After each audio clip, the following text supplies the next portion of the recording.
Welcome to estate cooking. இன்றைக்கி Christmas special கல்கல்ஸ் recipe. பிள்ளைங்களுக்கு ரொம்பவே பிடிச்ச கிறிஸ்பியான ஒரு ஸ்வீட் ரெசிபி. வாங்க எப்படி செய்கிறதுன்னு சொல்லிட்டு பார்ப்போம்.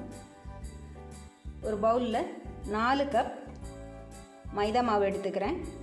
ஒரு கப்பு வந்து இது 50 கிராம், 200 கிராம் மைதா மாவு எடுத்துக்கோங்க.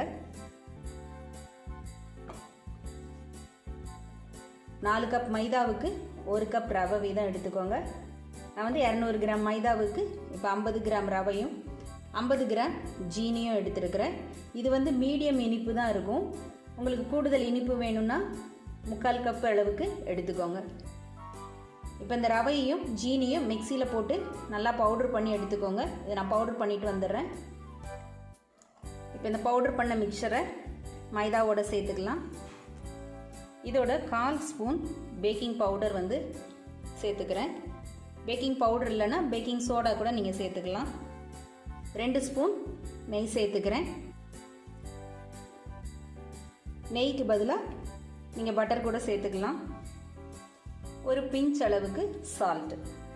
பட்டர் சேர்க்கும்போது அது சால்டட் பட்டர்னால் எக்ஸ்ட்ரா வந்து சால்ட் சேர்க்காதீங்க. இப்போ இதை நல்லா பிசைஞ்சு விட்டுக்கோங்க. இந்த நெய் வந்து குளிருக்கு கட்டியாக இருக்குது.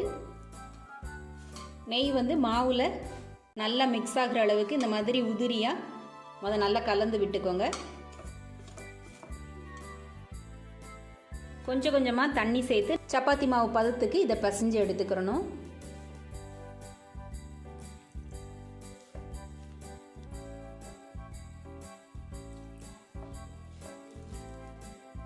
பிசையும் போதே அந்த நெய்யோட மனம் வந்து ரொம்ப சூப்பராக இருக்குது.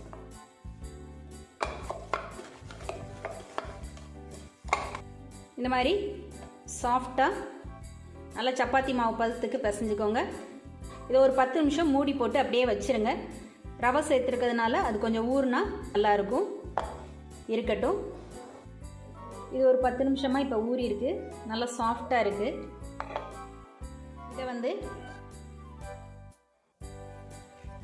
கொஞ்சம் மாவு எடுத்துட்டு ஒரு ஃபோர்க்கில் கொஞ்சம் தின் லேயராக வந்து கொஞ்சம் நைஸாக இதில் இந்த மாவை வந்து ஸ்ப்ரெட் பண்ணிக்கிறணும்.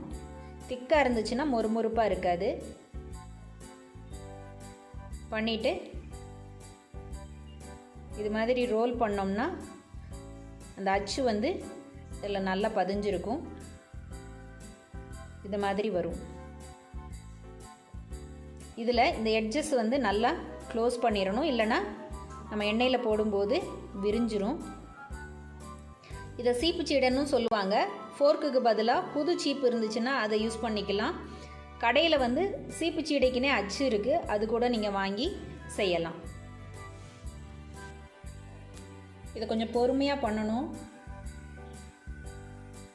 ஏன்னா ஒன்று ஒன்றா பண்ணுறதுக்கு கொஞ்சம் டைம் எடுக்கும். இந்த டிசைன் வந்து பார்க்குறதுக்கு ரொம்ப அழகாக இருக்கும். இதை செய்யும்போது பிள்ளைங்களை கூட சேர்ந்து செய்ய சொல்லுங்கள், ஜாலியாக இருக்கும். ஃபெஸ்டிவலுக்கு பலராக செய்கிறது சேர்ந்து செய்யும்போது அதில் ஒரு சந்தோஷம்தான்.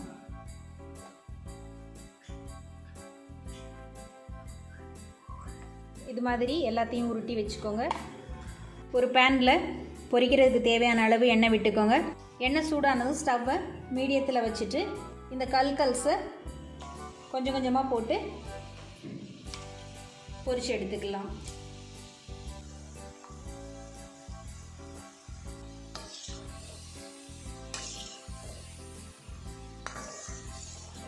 ரொம்ப ஓவர் ஹீட் இருக்கக்கூடாது.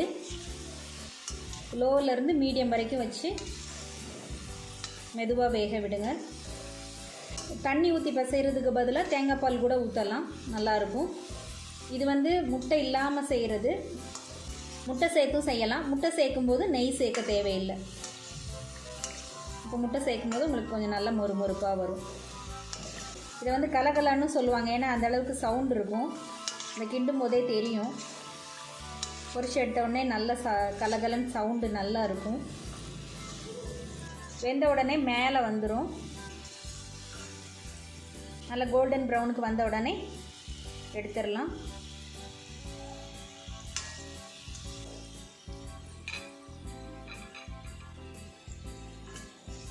பார்க்குறதுக்கு நம்ம இந்த கூட்டுப்புழு மாதிரி இருக்குது.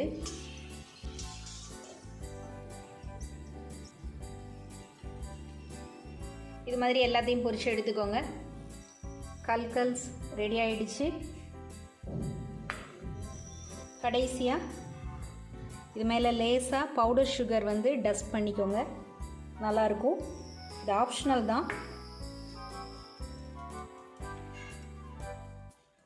கொடுக்கும்போது பார்க்குறதுக்கு ரொம்ப அழகாக இருக்கும், இனிப்பும் அட்ஜஸ்ட் ஆகிடும். அதனால் லைட்டாக இந்த பவுடர் பண்ண சுகர் வந்து அது மேலே போட்டுக்கோங்க. இது சாப்பிட்டு பார்க்கலாம். அவ்வளோ மொறுமொறுப்பாக இருக்குது. கண்டிப்பாக ட்ரை பண்ணி பாருங்கள். லைக் பண்ணுங்கள், கமெண்ட் பண்ணுங்கள், மறக்காமல் சப்ஸ்கிரைப் பண்ணுங்கள். நன்றி.